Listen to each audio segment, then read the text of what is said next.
All right, it is that time again. If you are interested in promoting your brand, your music, or even yourself here on Viral Hip Hop News, email me, Sam Ent, at dlsmediainc1 at gmail.com. Let's go.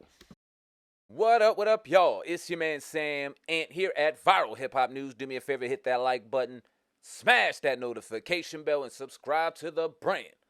Viral Hip Hop News. I appreciate each and every one of y'all. Let's go to work. All right, it's been a couple days now, about a week and some change since we got the news that Vice President Kamala Harris will be taking over as presidential nominee for the Democratic Party over President Joe Biden. Joe Biden had to bow out, let's say, about 8-9 days ago now. And since we got the news, Kamala Harris will be a nominee, the running candidate for the Democratic Party. There's been a lot of content going out. A lot of good, a lot of bad, a lot of people split down the middle. One of those people being one Jamal Truelove. Now, if you don't know who Jamal Truelove is, he is a man out of San Francisco, California that got convicted of some pretty heinous crimes. Come to find out those convictions were false, were bogus, were bullshit. Wrongfully accused, and none other than Vice President Kamala Harris held over that case. I believe back in 2010, she was the district attorney in San Francisco, and he tells his story, and you go ahead and you decide what you think about that story. It's a lot of people, a lot of publications going on about Jamal Truelove, obviously now because of Kamala Harris' candidacy for president and trying to come out and say, oh, new information, new this, new that. Nah. He did interviews 6-7 years ago about this situation.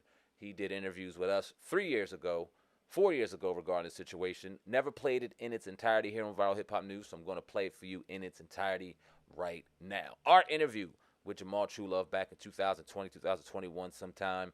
Hit that like button, smash notification bell, like I said, and please leave a comment. Let me know what you think about the comment. Enjoy it. Without further ado, Uncensored podcast. I'm your brother, old guy from Hip Hop News, Uncensored, and sitting across me is my co-host. What up, y'all? It's your man Sam Ant, Viral Hip Hop News. You're in the building with the best on this beautiful Monday afternoon. Sir. Another edition of the Hip Hop Uncensored podcast. We got a special guest in the building. Our man Jamal Truelove is on the podcast. How you doing today, family? Hey, what's going on? I'm doing all right, man. Hanging in there. Good, man.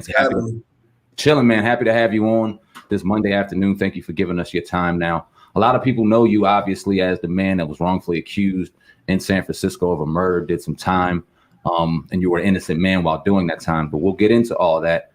You said some very interesting things throughout your interviews that a lot of people don't know who Jamal Truelove is. He's an artist. He's an actor. He's a musician. He's so much more than what he's being shown at right now. So let's get right to it, man. Who is Jamal Truelove for the people who don't know? Jamal Truelove is, a creator.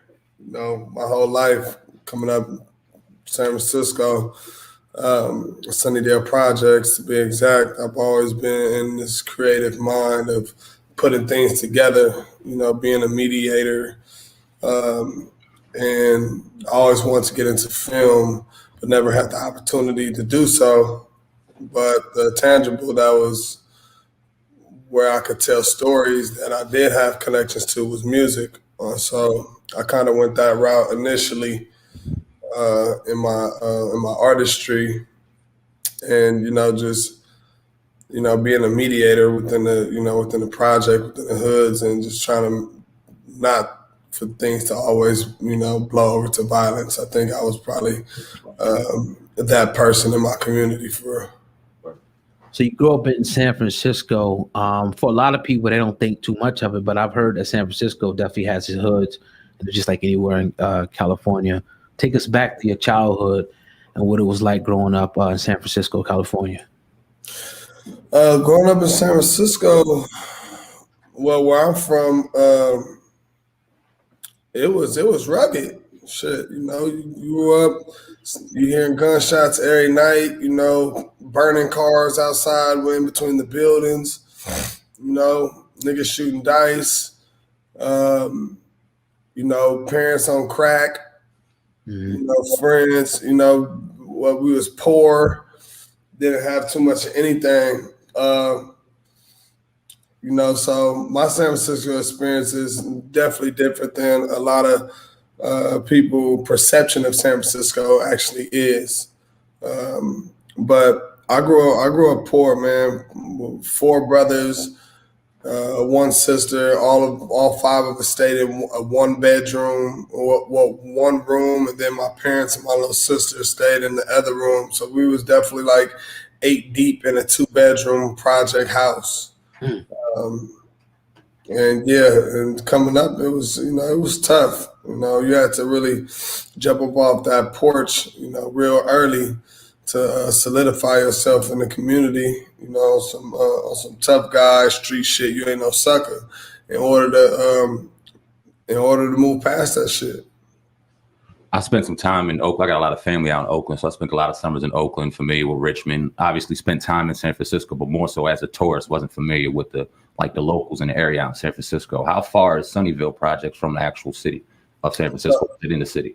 Yeah, Sunnydale projects. Yeah, my fault. It's all good. Well, look, San Francisco is 7 by 7 miles, like all the way around. It's its own city and county. So from downtown, let's just say, if you go from downtown, where people typically go are like Fisherman's Wharf to Sunnydale, is going to probably be about 4 miles. Okay.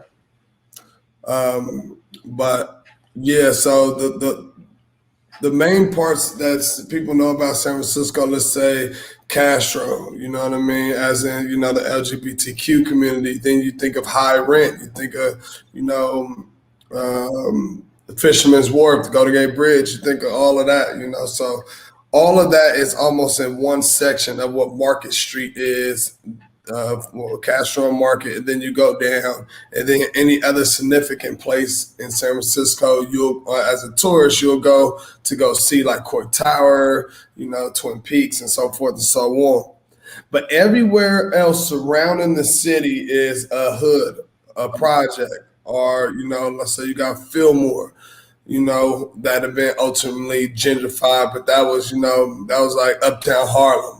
For us over here, I mean, had a real rich jazz culture and so forth. Then you got Hunters Point, and that's in District 10. That's kind of like by Sunnydale. Sunnydale's in District 10 as well. Then you got Potrero Hill. You have Alamany. You got Army Street. Then you got the Mission in general, where there was a lot of Northerners and Southerners that used to be banging and stuff like that. So everywhere besides the main part that people actually go to of San Francisco was a hood. There was some shit going on, like for real. And we used to have these wars back in the day. We used to call them turf wars, and it was no joke. It was no joke, man, in the city. Now take us back to the night, 2007, or the day, whenever it was. What happened? That your story that you got framed. Where were you at? What were the circumstances of that day? Yeah, so I was in the projects. We was kicking it, shooting some dice, smoking, drinking, typical project day or whatnot. One of my good friends, the victim, had got drunk, and to a point where him and my little brother got into like a small little car accident, you could say, where it wasn't like no real accident. It was just more so the side mirrors hit each other or whatnot. So my little brother contorting his face, kind of upset because it wasn't on him. He was actually parked or whatnot. I seen that happen, didn't fully, see where everybody else had went and so forth, but I knew that there was going to be some type of altercation. So me, like I said, I'm a mediator. I pulled up to go try to mediate the situation. I know my boy, Sil, he kind of drunk, he feeling himself or whatnot. So I get in between the situation, make sure ain't no fight going on or whatever it may be. And then it escalates ultimately to a point where he wanted to grab a gun. And wouldn't nobody give him a gun because it's like, yo, we all family, we all, homies and stuff like that. And then I try to console him, I try to hold him, talk to him, tell him everything cool. Don't worry about it. I mean, that shit light. He wasn't trying to hear it. It kind of like gave me like a push almost to a degree. And I was just done with it. I'm like, all right, I'm about to get up out of here before it really escalates, like type shit. So I crossed the street, went to a car, told the little chick I was with that we about to get up out of here. You know, by the time I looked up from the car, the girl, I see Sale skipping around the building, you know, kind of like in a tough manner, just for lack of words. Mhm.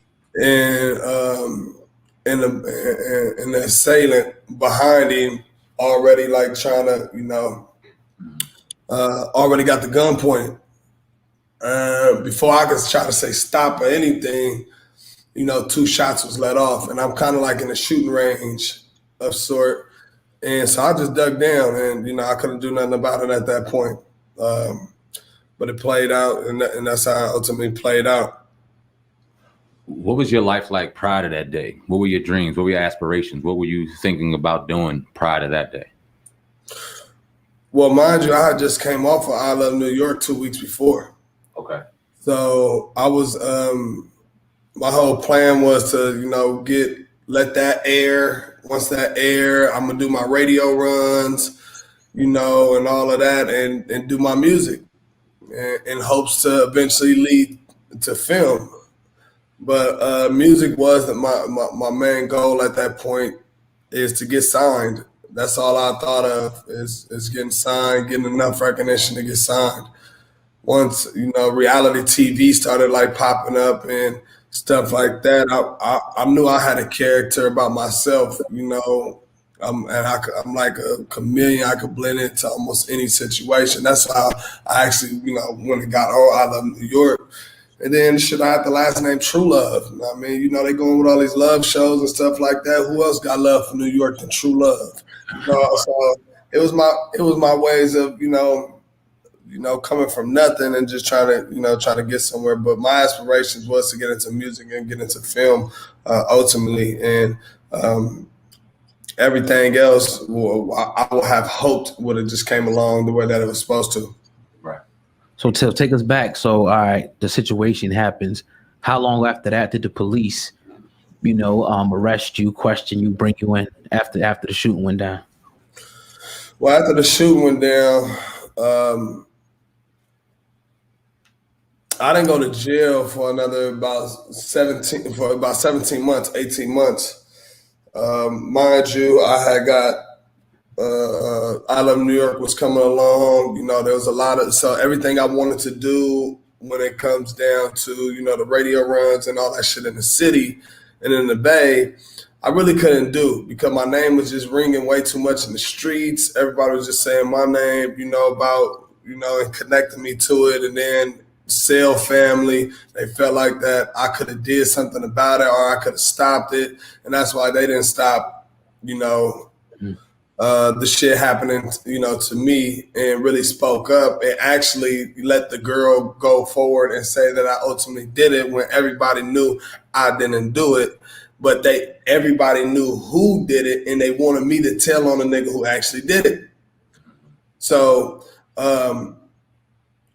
so when it came down to, you know, the aftermath, I couldn't really do what I wanted to in the city, or else, and I didn't want that to happen, or else I would have been in the streets like how I was prior to all of this, you know, because I mean, I'm trying to get out of the streets, you know, with music and different stuff like that. But I was so engulfed in it, you know, with a little bit of everything. Those are just hopes and dreams. If them hopes and dreams don't happen, shit, I'm still stuck in these projects doing the same shit, because that's all I know. Well, you know, with no opportunity. But yeah, so I ended up moving to New York. I went to New York because it was I Love New York, and then my brothers had went out there, and I used that as an opportunity to go out there. And I know I was on the billboard. I'm like, okay, cool. I'm about to go out here. I'm gonna milk it out here.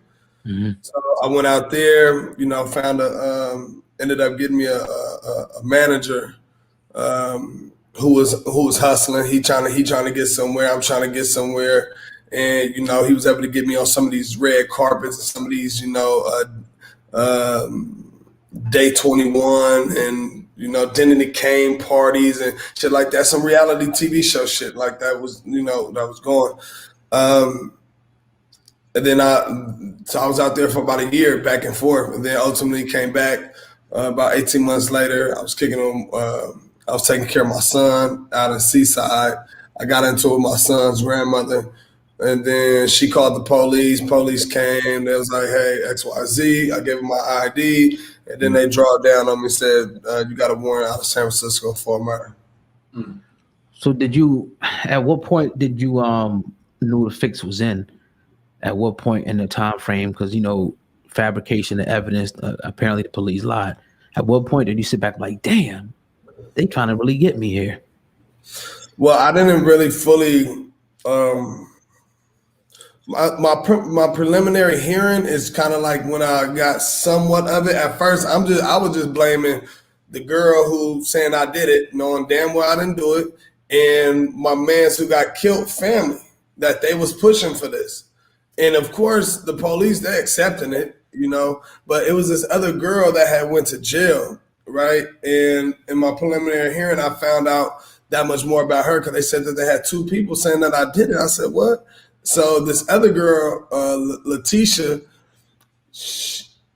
how they got the warrant is because of her. Now, she was this girl's schizophrenic dope fiend, crack in her, you know, in her pocket, you know, gun in her lap, 7-year-old in the back, boyfriend on the run, you know, parole, get pulled over, and the police basically take her down and like, hey, if you could tell us anything about XYZ, we'll let you go and let everybody go, let him go.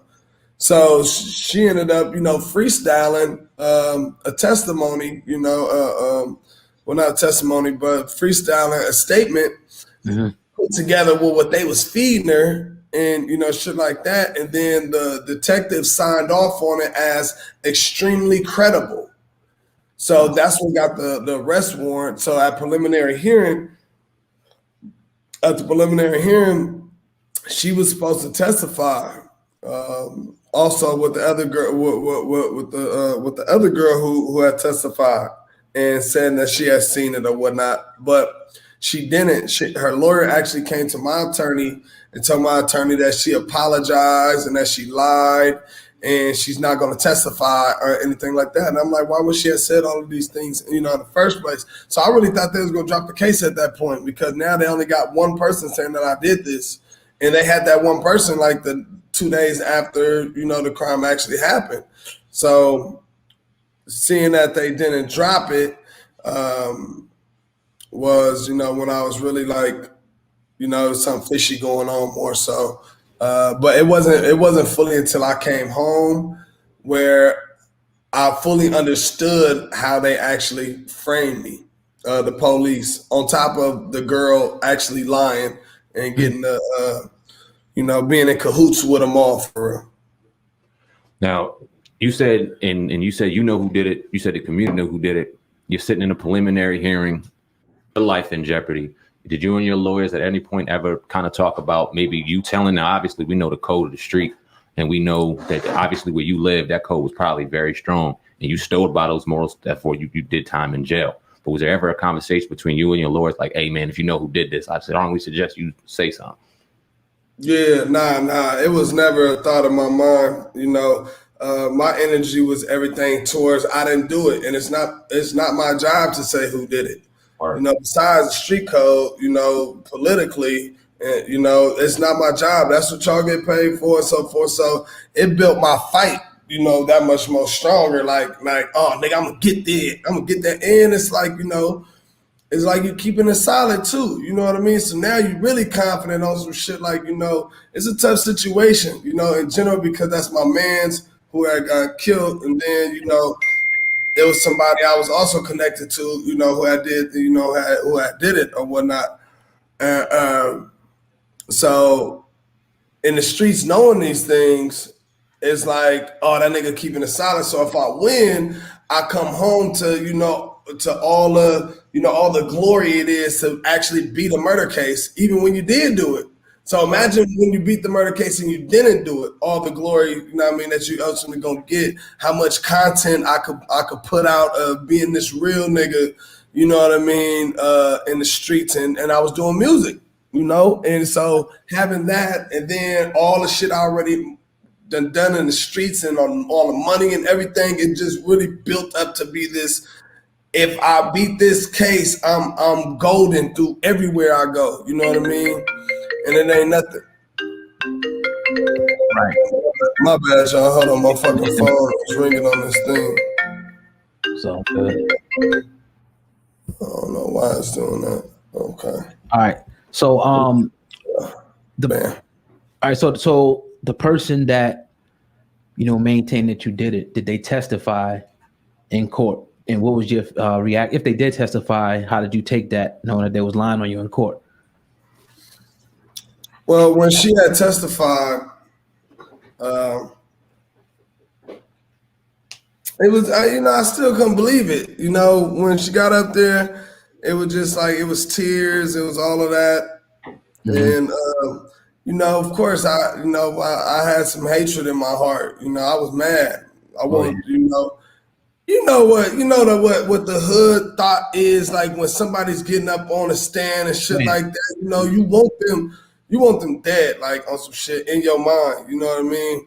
If you act on it, that's that's another sign of almost like like guilt or whatnot. And as much as I felt like I wanted to act on it, by way of sending some goons, and shit like that at her or whatnot, and putting it together like that. It was just more so like, we're just gonna catch you up in your lies, and that's what it came down to. The first trial, I believe we did. It just, sometimes when it come down to the jury and the shit that the DA was saying, ultimately led to me getting convicted, but also led to me getting my appeal granted because there was prosecutorial misconduct that led to ineffective assistance of counsel. So with doing it that way, I just feel like it was meant, it was meant for me to get convicted, but also meant for me to come back, meant for me to win my case, also meant for me to come home and prove that the police actually framed me. What were your feelings on police then, and what are your feelings on police now? If it changed at all? Yeah, I never fucked with the police, like, period. You know what I mean? I understand why they're around, to a degree to, protect and serve certain people, but never my people. Police were the enemies. And even as I roll and I see them today, I'm still looking at them as the enemy. And because I feel like that I'm always being judged, just being black in general, being in a city where you stand out in. San Francisco, was, 1960, 1970, we had 13.6% black people in San Francisco. Now we got 2.5%. So if you black in San Francisco, then they typically deem you being from the hood. So that's an easy pullover. That's an easy, you're doing some type of criminal, activity. So, I go to Oakland to get away with being black. So to the conviction. So normal person, you sitting in there, you in court, the jury comes in, they actually convict you to 50 to life or like what was it? The jury convicts, right. They give the verdict, and then it's up to the judge to pass down the sentencing. Now, what'd you get sentenced to? I got sentenced to 50 to life in prison. All right, so take us to that day. You got sentenced, your sentencing day comes up, you get sentenced to 50 to life. What goes through your mind when that verdict comes down? What's crazy is that I knew that I was gonna get convicted, right? First of all, after my trial, because the jury had they brought me down because the jury had a question, and the jury was trying to find out what's the difference between first-degree murder and second-degree murder. And at that point, I knew that they were just trying to figure out which one they was gonna hand down. So, from there, it was kind of fucked up. And I mean, I didn't get my day in court to where I'm like, you know, like, wait, not guilty. Kind of like how I did in my second trial. But then when I got sentenced to 50 to life, I had some new evidence that I found after, and that's what ultimately led me to after I got convicted about how, you know, the police framed me, because I met a guy by the name of Oliver Barcenas. He was in the cell with me after I got convicted. He came from San Bruno to San Francisco. He was on to 850 Bryant on his way to the pen. And he was like, "Hey, your last name True Love?" I said, "Yeah." He said, "Man, I remember being at the police station like back in like 06 or 07 or some shit like that." I'm like, "Oh yeah, for real." I'm like, "Oh, that's when my case happened." And he's like, "Yeah, I remember this Samoan girl coming in crying, and these two detectives, and come to find out he was at the police station at the exact same time everything had happened, and he remembered them saying Jamal True Love. Are you sure it ain't Jamal True Love?" Pointing at a picture, and the girl saying no. Damn. So then when we used him to and then so what that shined a light on for me is the question that I had: why was my picture out of this 6-pack lineup the only picture that was brought up on the day that the crime actually happened, but everybody else's picture was dated 2 days later? So from what his testimony was, that picture was brought up on that day because they been had it on me, like trying to get me, you know, like as in if I did it. They didn't get her to say that I did it until 2 days later, when she ultimately said, "That looks like the person that could have shot Sale. Is that Jamal True Love?" And then that's when they assured her, "Yes, that's Jamal." And then she said, "Yeah, I want to say it's him. I'm almost 100% sure." Like, bitch, you gotta be 100% sure. There ain't no almost, there ain't no none of that. But that's why they never brought charges on me, because it was too tedious, right? It was, I don't know, could be. But then once they got that other girl to say that I did it, and the police wrote it up as extremely credible, and they tweaked they little twerks and shit like that, ultimately is why, you know, they got the warrant. But in my civil case, if I would have, you know, thought about this in my criminal case, I probably would have never got convicted. But in my civil case, I asked the judge, I told my attorney to ask the judge, can we look at the original homicide file? Because there was already so much shit I discovered that the police did and was doing in general in between that whole time. So I asked for the original homicide file, and the judge granted it. And when you looked at the original homicide file, you seen that they was writing in pen, pencil, and marker. So the stuff that led to my innocence was like the trajectory of the bullet wounds. The trajectory of the bullet wounds didn't line up from her story. From her story, trajectory of the bullet wounds would have been from the left to the right, but they weren't. They was from the right to the left.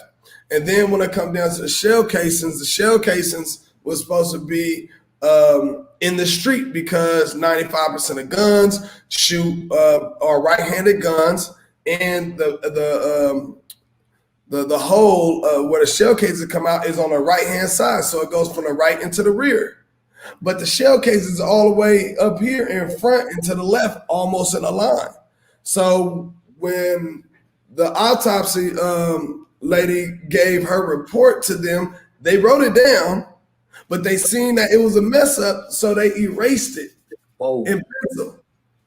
They wrote it in pencil, erased it. And then when it come down to the ballistics, that they had wrote down, like it looks like it's in a line, basically, on some shit like that. They end up doodling. Doodling. Well, they said they were doodling, but they end up scratching it out, using a marker to bubble it in and put like a circle around it, and then they said that they was doodling. But then once you take the original and you look up in the light, you see exactly what they wrote, and you see exactly what they did. So once I was able to do that, I knew I had my case was, you know, a slam dunk. I planned on that was like 2 weeks before the ending of my case. You know what I mean? I knew 2 weeks before I was winning my civil case, period. Now, I was confident going in. That just built my confidence even more. You know, so but if I would have had that in my criminal trial, they would have probably never granted it to me anyway. If I would have had that in my criminal trial, it would have been, you know, I would have never been convicted. Let me ask you this. Do you think it was a situation where the cops were trying to get Jamal Truelove behind bars, or were they just trying to get another nigga in jail so they can close a case? Well, I think closing the case to a degree, but at the same time, you know, I was somebody who was, you know, was known from where I'm from. I was good everywhere, and they didn't know what I was doing. You know, they didn't know if I was selling drugs. They didn't, you know, hear my name, you know, popping up like that. I didn't have no case. I didn't have no adult case. You know, and they knew I knew all the gangsters, all of everything. Like I was in the streets. But I wasn't in the streets the way that these other niggas be in the streets, you know, all boastering and doing all of that shit like that. I got to the money. I got to the money, and I was, you know, I was the brains. I mean, look at me now. How did I get here without being the brains? You know, and I was always deemed as the golden child. You know, coming up. You know, with in my community and any other community that I pulled up in and fucked with the niggas over there, you know what I mean? Or went to school with, I was in juvenile hall with, or whatever it may be. I always had the master plan, you know, and if it come down to some street shit or if it came down to some hitting the lick shit, like that was me. Right now, you did. To answer your question, so I figured, you know, they were. You know, they hear my name. I wasn't the one that used to run when they pulled up. I mean, the jack niggas. Everybody else ran. I stood there all the time, you know, and shrugged my shoulders. And you know, they didn't like that. But ultimately, that helped me too, because later on, one of the head of the gang task force, when we was doing our what do they call, depositions. They try to pigeonhole me and see if and try to label me as a gang member. So they asked him. They said, "Would you say that Jamal Truelove was a gang member?" He said, "No. Jamal had what we call a player's pass. He was good everywhere. I didn't understand how he was good like that."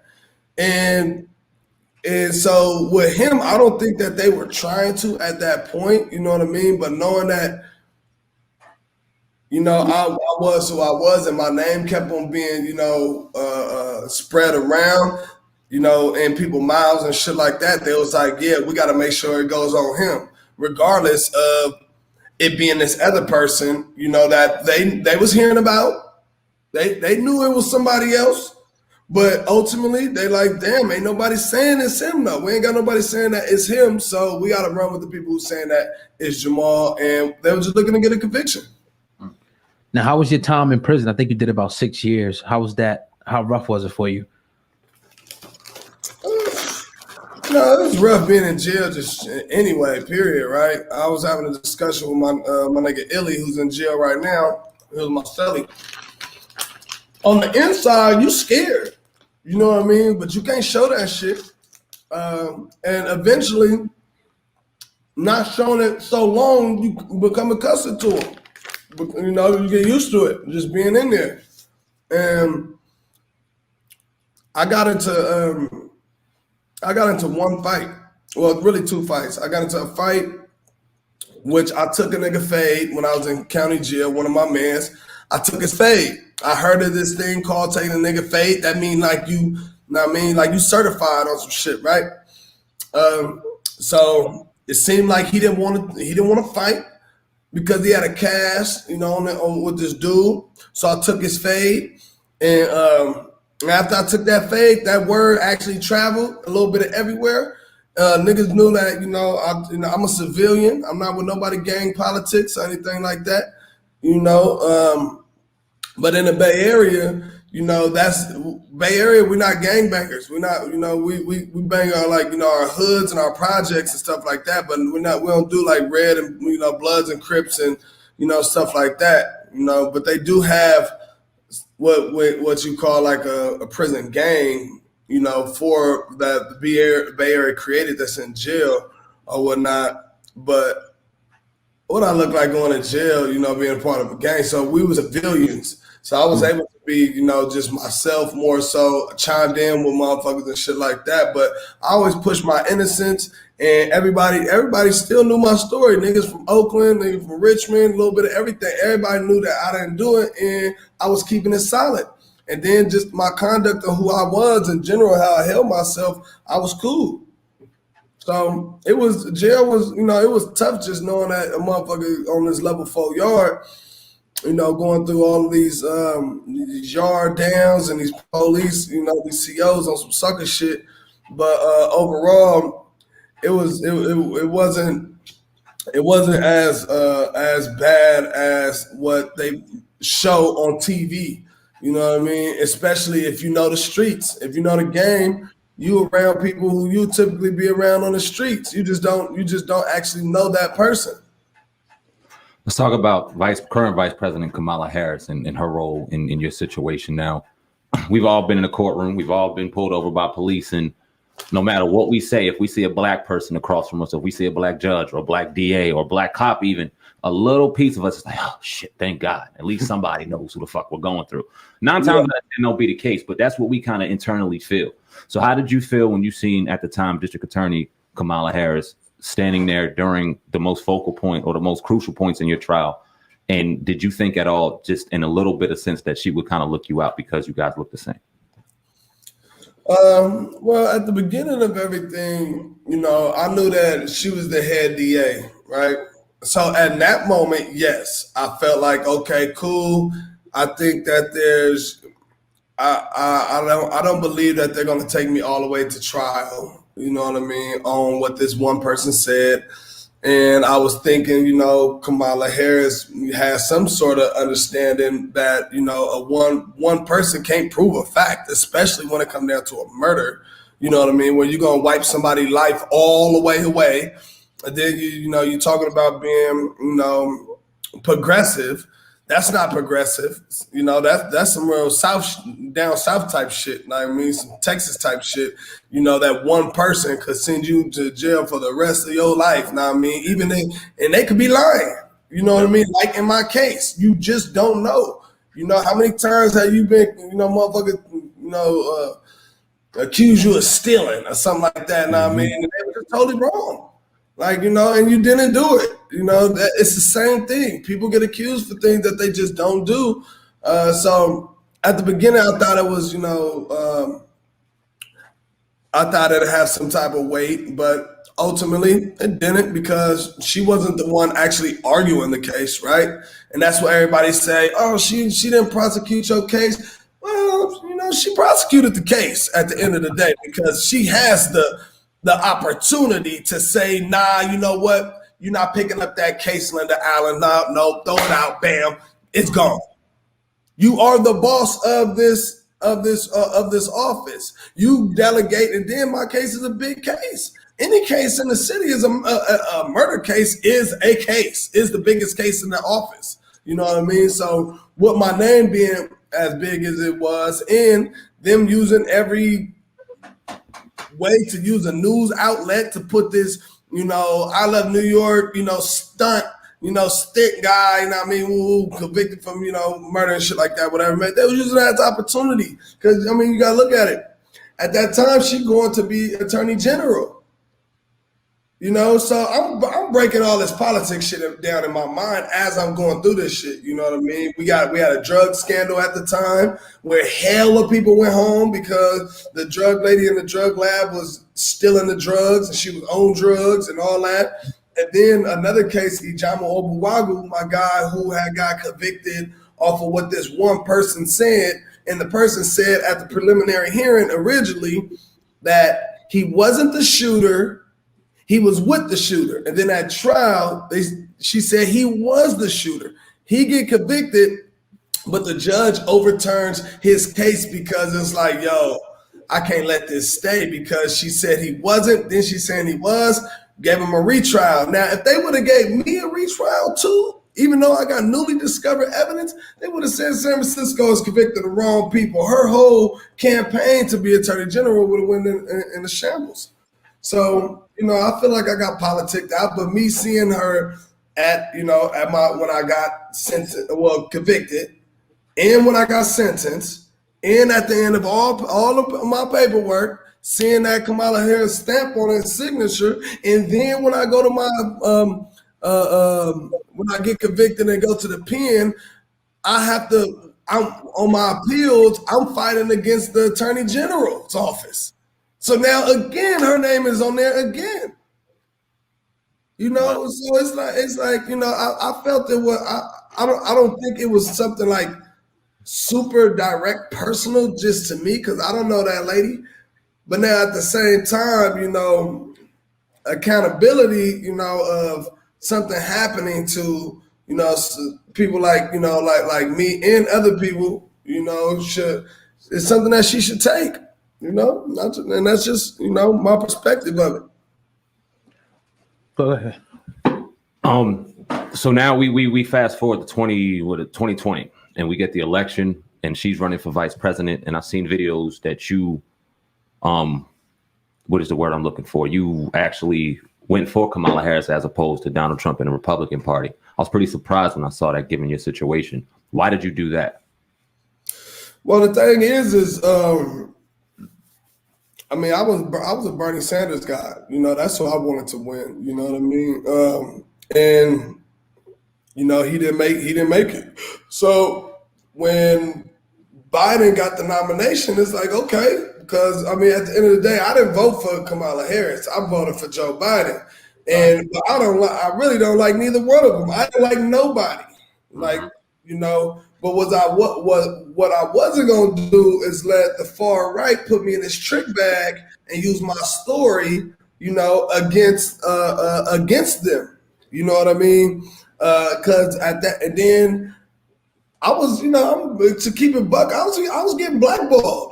I was getting blackballed. You know what I mean? Before she even got put in that position, so much of Hollywood backed her just as a black woman in general. You know what I mean? And that's cool and all, but when I was in Hollywood and I was, taking my story here and there, and I'm able to show and do all of these different things, and I got so much publicity. And motherfuckers seemed like they was fucking with me, and next thing you know, it just like kind of fizzled through. And then some people that was even to the point of like, yeah, we're gonna tell you a story, fuck her, whatever it may be, and we're gonna do it in a structural way. And to be honest, I never said nothing super negative about Kamala Harris. Like, she was the head DA, in San Francisco. That's a fact. And her name was at the bottom of my what's the name. That's a fact. Yes, she was in a position of power when the mistake was made or when the framing happened where I got convicted. So knowing that, yes, you should probably speak up on it a little bit and apologize to anybody. It don't gotta necessarily just be me. It could be anybody who'd have been done wrong, under her watch. She should give some type of apology, some type of acknowledgement that people make mistakes, and just like that. That's all I ever said about her. But when it got to the point where she got nominated, she got brought in to be vice president. I got so many phone calls and shit like that from my advisor, from other people saying like, yo, you're gonna have to cut, you got to cut this funk or whatever you want to call it off of Kamala Harris, because it could end up fucking up, business, investments and all of that shit. So, and for me, I felt like I had to get ahead of it anyway, because if not, then, there was the far right was gonna try to put me in a trick bag. Imagine a Donald Trump, ad saying, "What about Jamal Truelove? Did you, what I mean? Come on now," and then it make it look like, I'm rocking with them. So I had to get ahead of it, and put my differences aside, which I did, and tell everybody that I was gonna go for, Joe Biden, which subsequently, puts Kamala Harris in office. So did you outside of you, did you like get a chance to look at her record with other black people in the state? Did you like get a chance to look into that? Yeah, absolutely. I know 5 people who convicted still right now in San Francisco. Been in 15 years already, who didn't do it. Damn. 15 years, and I know it. I know it. I'm fighting to get him home right now. It's at least 5 of them. You know, what's your faith in politics now? The murder happens in 2007. You get convicted in 2010. You see a black DA. We have a black president at that time. You would assume that things would be a little different than we've dealt with historically, but it seemed like it was more the same even then and then now. So what's your faith looking at it now in politics, and how do you just perceive it all in general? Well, politics, I try to stay away from politics for real. 2020 got me that much more into it. I didn't want to be this wrongful convicted motivational speaker and all of that shit, which, they try to pigeonhole me in, with coming home. They want me over here speaking. And typically they don't want to say, hey, we want to pay you to do this. They just want you to do it out the kindness of your heart and just tell your story, give you a platform. And that's cool. I want to tell my story, which I typically do. But, I told it to the inner city, United Players. It takes the hood to say the hood. You know what I mean? Nonprofit organization, that I've always looked up to Rudy Cortez. That's my way of doing so. And then, whatever, change that I could make here in my city, I felt like that was something I had to do in 2020 because everything else was shut down. But I moved to LA to get away from this shit and to build a career. Like, I don't got no career. I didn't come up with having no opportunity. So now I got all opportunity. It's, it's on me to create, generational wealth for my kids. So my kids ain't never got to go through it, and they grandkids and my grandkids ain't got to go through it. And that's how I look at it. So, I did get into, a lot of the, politics in 2020. I pushed for Chesa Boudin to be head DA here in San Francisco. I like what he was doing, and I campaigned for him. And it was something like, how do you go and tell a nigga to vote for a DA when a DA is the enemy? Wow. And he had a plan so tough, and I wanted to impact my community and have my community understand, politics a little bit more. So when I told him, I said, hey, y'all know it's going to be a DA regardless. Don't you want it to be the right one? You need to get out and vote for the person that you think should be in there. Or we going to keep on, it's going to be a cycle of all these, historic prosecutors that's just been prosecuting forever. Chesa Boudin ain't never been a prosecutor. He's been a public defender. His parents didn't, had this in time. He was coming in with I'm about to do away with 3 strikes in San Francisco. No more gang enhancements. No more charging youth as minors as adults. No more, prosecuting prostitution and, small drug charges and, all of these different things. I'm like, hell yeah. And, and so I promoted that. And ultimately he got elected. And that was fucking dope as shit, to be a part of that. And I wanted to have that much more of a voice. So, I did jump into my activism, especially when COVID hit. I seen people in my community sharing bottles, still smoking blunts, thinking, that, black people don't get COVID. And, I teamed up with UCSF and started making hand sanitizer and, raising up money, putting some of my own money to get face masks and stuff like that into people that's in prisons. And then also to every black community in my city. Marshawn Lynch, locked on to us. He ended up donating this whole big old barrel hand sanitizer, man. So that was dope as shit. Of course, I worked with United Players to do that. And then, George Floyd happened. And I mean, for me, for black people in general, it's like, man, this shit been happening. You know what I mean? It's like, oh, we got a platform now. Now we can get out there and say something and voice it. And y'all gonna pay attention. I felt like I had to be a part of that too. So, I merged what I was doing on that into, and it all seems very political, Me and Sean King, we good friends, you know what I mean? And, with Chesa Boudin, and then I just start seeing myself around a lot of politics and having, almost to the point where I felt like I might just go ahead and run for mayor. Just there you go. Word up. I got a story. I speak well, and it's really just about your team, and that's what I see right now, and pushing policies. Now, did they you were awarded $13 million. Was Yeah. that free? Or they made you pay taxes on that? Just curious. Nah, I didn't have to pay taxes on it.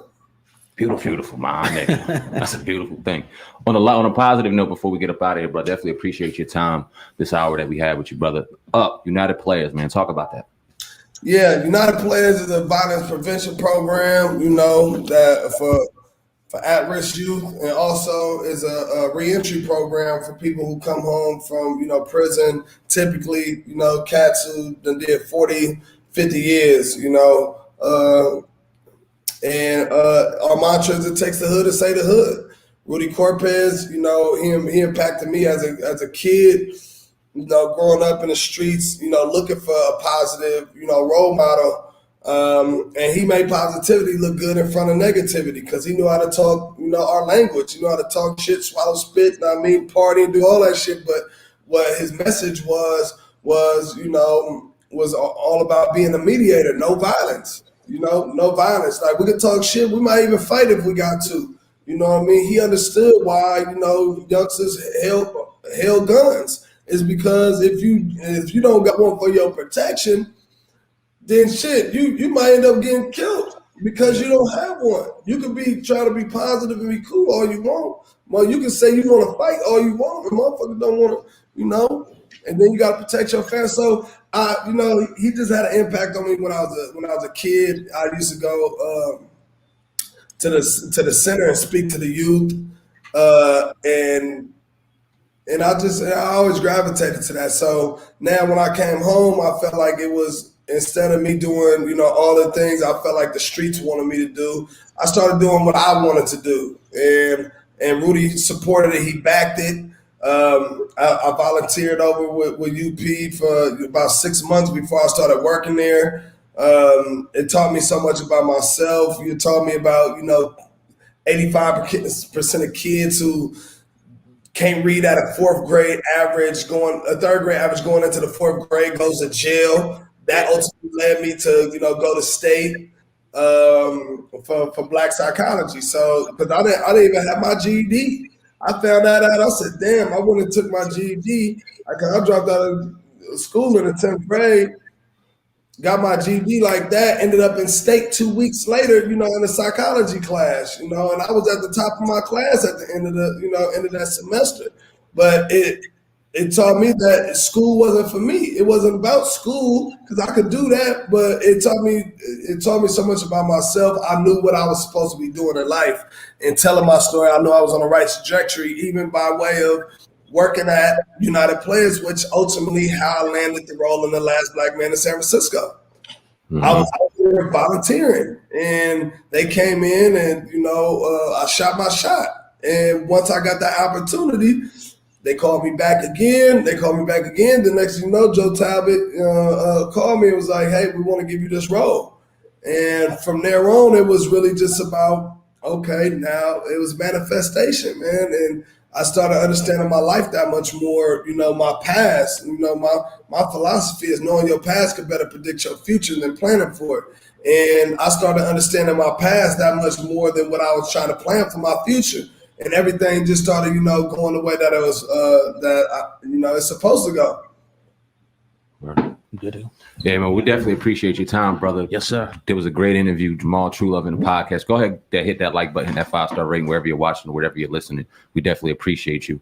Before we get up out of here, brother, a couple things. Drop your social media handles where they can find you, project you got going on that you need people to know, and your lasting remarks, brother.